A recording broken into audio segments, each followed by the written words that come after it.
What's up, guys? This is the Gospel According to Mark with a C. He is I, and I am he. Just taking some time to tell you exactly what's on my mind. Thank you for joining me once again, my friends. Hope all is well with you and you're staying safe in this holiday season. Guys, check this out. You know that one of the things that I've been talking about a lot recently is the lack of vision when it comes to the way that the Black American community is portrayed in movies and TV and things like that.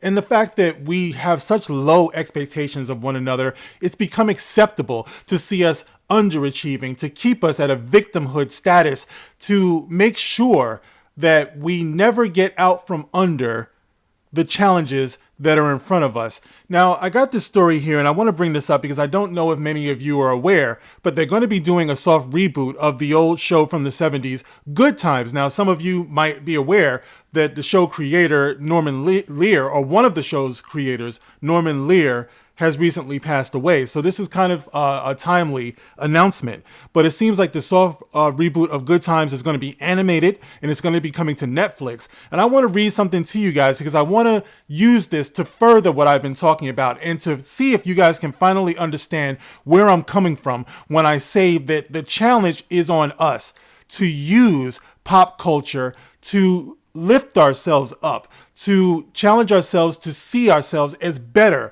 than what we may be, or bigger than our situation, so to speak. All right. So this particular story is on Blavity.com, and the headline is Good Times animated reboot at Netflix taps Yvette Nicole Brown, Marseille Martin, JB Smooth, and more to star.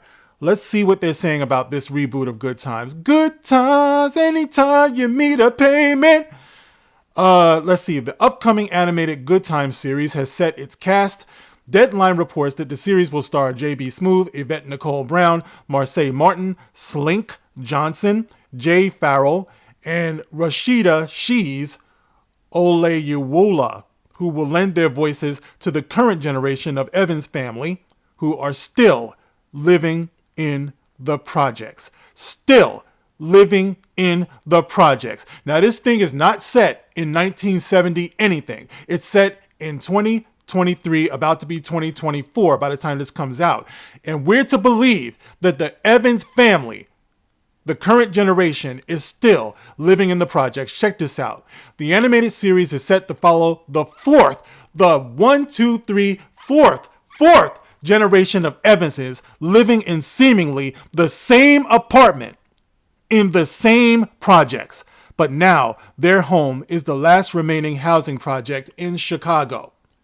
Guys, how the freak does this make any sense? How is this anything other than a slap in the face? Now, anyone who might have seen the old series, I know a lot of you were not born when this series came out, but lots of colorful characters. It brought you James Evans, who was the patriarch, the father, Florida Evans, who was the mom, J.J. Evans, Dynamite! Jimmy Walker, Thelma. Oh my God, Thelma, we must take a moment to recognize the fineness of Bernadette's stances. Thelma. Woo-hoo! If you're not aware of it, go find it somewhere. That woman is bad, and she still is after all these years. And of course, little Michael Evans, all right, who was something of a activist back then, right? So you had this family, and the family was full of love, and it was full of talent, and it created controversy because the father, the head of the family, James Evans, got killed off of the show in a comedy. Now, they were going to get out of the projects when that character got killed, but I remember the actor John Amos, shout out to him, always had a problem with the portrayal or the focus on Jimmy Walker as kind of the buffoon of the show. He wanted more for the characters, and so they killed his character. There's a lot of stories going around about that. I don't know what's true and what's not, but they took the father out of the home. Go figure. Okay, but the family was determined to get out of the projects. This was back in the 70s. So you would have us to believe that J.J. Evans, who was a talented artist, you would have us to believe that Thelma Evans, who was beautiful, she got married, and Michael Evans was also super smart. Their family would be stuck in the projects 4 generations later in Chicago, Chirac. You guys know what the murder rate is in Chirac. It is crazy. All right. Every weekend, People are getting killed over there. They're about to go extinct, it seems like, over there in Chicago. All right. But this is what I'm talking about. This is what we're faced with, guys. This is what we don't hold them to account for, where after 4 generations, they're living in the same apartment. How does this work? Now, I know that this is an animated series. I know that it's supposed to be a comedy, and I know some people are going to get in the comment section talking about, you have to wait and see. I'm commenting on what is being reported right now, okay? When the show comes out, I'll talk about how I feel about the show after I see the show. But I am commenting on the news. I don't understand why that's such a hard concept for some of you to grasp, that you can talk about the news as it's presented in front of you. But that's what this commentary is about. The very idea that they would stick black people in the projects, in the ghetto for 4 generations. Now, the creative team behind this, okay, is once again predominantly black, like I was talking about on the other video, right? Why do we have such a hard problem, such a hard time, I should say, envisioning ourselves rising above our situation?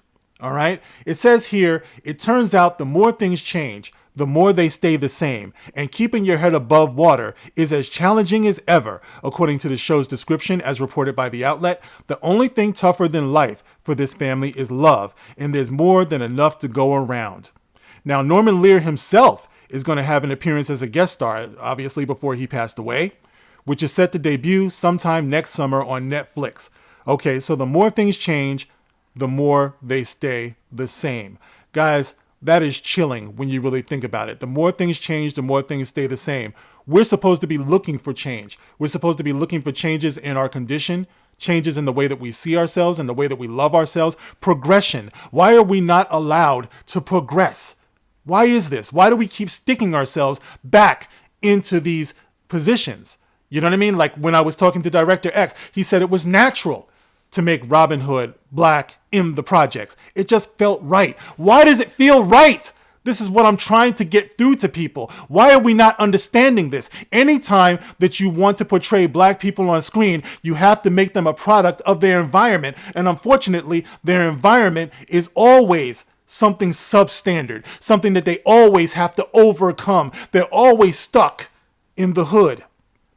Now, we've had shows like The Cosby Show, A Different World, My Wife and Kids, Family Matters, The Fresh Prince of Bel-Air. You know, all of those things were back in the 80s and the 90s. I'm talking about, what are we seeing today that gives us hope, that gives us spirit? You know, why does it seem like so much of what we're seeing is not good for our soul? You talk about soul food. It's not good for us to be digesting. There is no denying that mental illness is up in the black community. The challenges of giving birth and raising families in healthy households is endangered. It's a challenge. Mothers are having a harder time than ever of even seeing their pregnancy through to the end, let alone being married when they're doing it. You know what I'm saying? That's not to say that a lot of us are not doing well. I know that a lot of us are doing well. I'm doing okay myself. The problem is, why do we go to this default setting of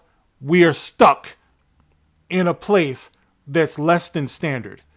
That's what we seem to keep. That's the identifying quality of black America. And then we wonder why we're having such a hard time earning the respect of those around us. We have to challenge ourselves, guys. This is what I'm talking about. This is what I was talking about on my last video. No one is going to do this for us. We have to hold these people accountable. It's just a show, Mark. It's just a cartoon. No, you won't find anybody else who accepts a consistent negative portrayal of who they are as a people as much as you will black people. Now, I know nobody is coming out good these days. You got white guys who are being demonized. You know, we're all a victim of this particular disease. But with black Americans, this is something that's been going on for a long time. Despite what people might think, we were the first. There's nothing to be bragging about, but we were the first to get this fucked up image, and the whole world sees it. All right. So this is all I'm talking about, guys. We have to at least be straight in our own minds about who we are and how we are. There's nothing wrong with using pop culture to enhance our image, but that's not what's being done today. So that's the only point, guys. And I'm going to keep pointing this out until more people start to understand this, because it is oh so important, guys. But anyway, you can get in the comment section. You can let me know how you feel about this. I was a fan of the original Good Times. Janet Jackson came through, you know what I mean? If you watch the reruns and everything, it's great. You know, I love the work of Norman Lear. Like I said, many times. All in the Family, one of my favorite shows in the world. The Jeffersons, you know, things like that. It was great. But that was in the 70s. This is a whole different era, a whole different generation. Like it says, 4 generations later. Why are we still in the same projects, in the same apartment, guys? Thank you. Thank you for listening. Please share with me in the comment section how you feel about this. You can like, you can share, you can subscribe. Thank you for the super thanks, and just thank you guys for being here. I look forward to your comments. I'll check you out on the next one. This is The Gospel According to Mark with a C. Rock on.